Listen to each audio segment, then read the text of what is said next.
What is mlearning? Mlearning can be defined as intersecting mobile computing with e-learning. The motto of mlearning was anytime, anywhere, but it seems to be shifting to all the time, everywhere. In my paper, I discuss the effectiveness on mlearning in a K-12 environment. Questions that were asked are, what is mlearning? Because mlearning is difficult to define. Is mlearning right for a K-12 setting? To answer this question, I included data that covers studies and techniques that can be used. I also included some downfalls and disadvantages to mobile learning because it is important to know what those are so you can either sidestep or correct the problem or just decide not to use it. Method. I searched for articles that covered mobile learning in a K-12 education environment. Search terms that were used are mobile learning, mlearning, K-12, and distance education. All of the articles and research gathered covered mobile learning.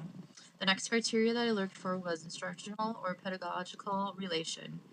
There's a lot of data that covers mobile learning in the 12K environment, but not a lot of research has been done on 12K distance education and mobile learning. Many schools are adopting mobile learning, and there are many different articles about how schools are using and utilizing and the effects that mobile learning has on their curriculum. Mobile learning offers instructors many ways to deliver content and assess students. Match My Graph was an application given to middle school students to practice functions. Students worked in pairs using a graphing calculator. One student would create a function, graph it, and beam it back to their partners. His partner then guesses the function, beams his answer back to the previous student. Students are responding to the technology and to each other. This is an example of situated learning, which is the idea evolved by looking at people learning in communities as apprentices. This is a good example of how mlearning is being applied to K-12 education.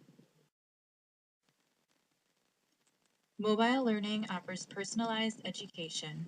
Personalized learning is defined as learning that recognizes diversity, differences, and individualities in the way that learning is developed, delivered, and supported. Image mapping assessments are being used to help teachers understand if the students are learning. Teachers will post a question and students will answer using their device.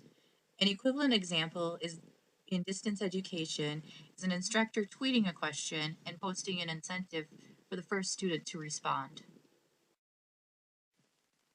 Authentic learning is the final example of what mobile learning offers. Students are currently using these devices in their everyday life. In 2009, a study was conducted on teens in America aged 12 to 17, and 75% owned a cell phone. This is a major jump from 2004, when only a reported 45% had cell phones. Students will be encountering this style of learning in the real world. 21st century jobs are focused on mobile learning. Even in higher education, universities are implementing mobile learning. Please watch this video clip as Paul Simbeck-Hampson explains the impact mobile learning will have on e-learning in the future.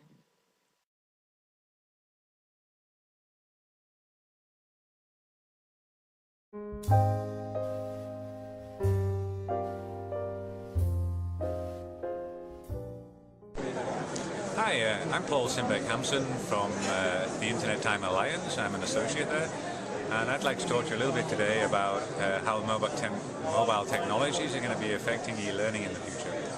I'm not sure if any of you have actually had the opportunity to witness what this is. This is called a QR code. And a QR code enables people to store a web URL or information up to 4,000 characters behind it. And this can be used in promotional campaigns, it can be added to your e-learning material, it can be actually added to anything, also on television, in order to be able to link live digital information directly to static in-world content. So for example, we have like a little brochure here, produced beautifully by Saffron today, and if, say, for example, Saffron had included a little QR code, which I think in the future they will be doing, people who visit the stand would be able to take live content from the internet away with them on their mobile devices and also share that with other people within their networks. So my top tip is get involved with QR codes, find out what they are, how to use them, and start playing.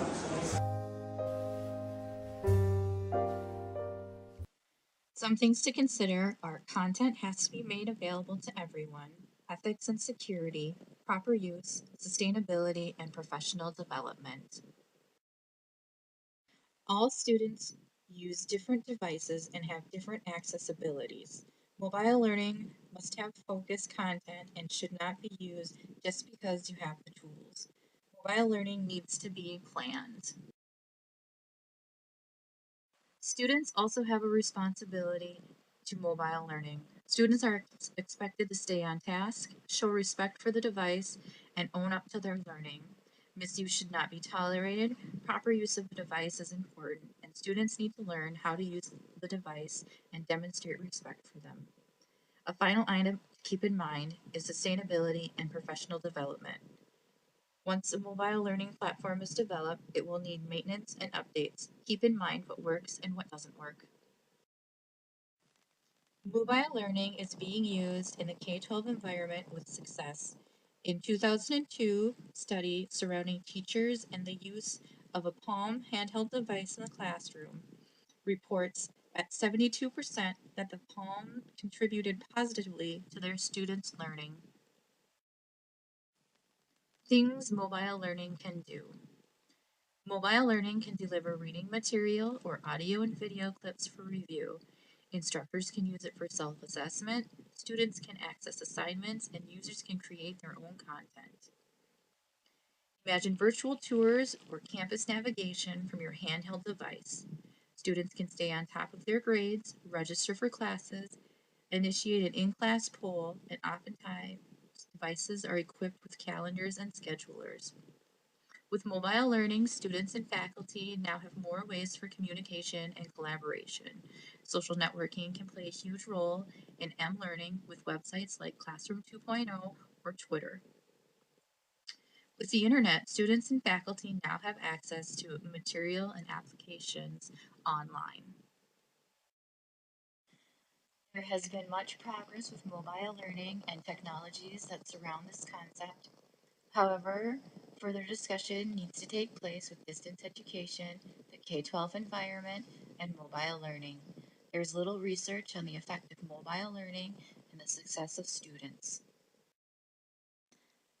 Items to consider for further exploration on mobile learning are how to implement a mobile learning platform for each level of learning in school, the effect mlearning has on K-12 and distance education, and to continue to build on the best practices of mobile learning.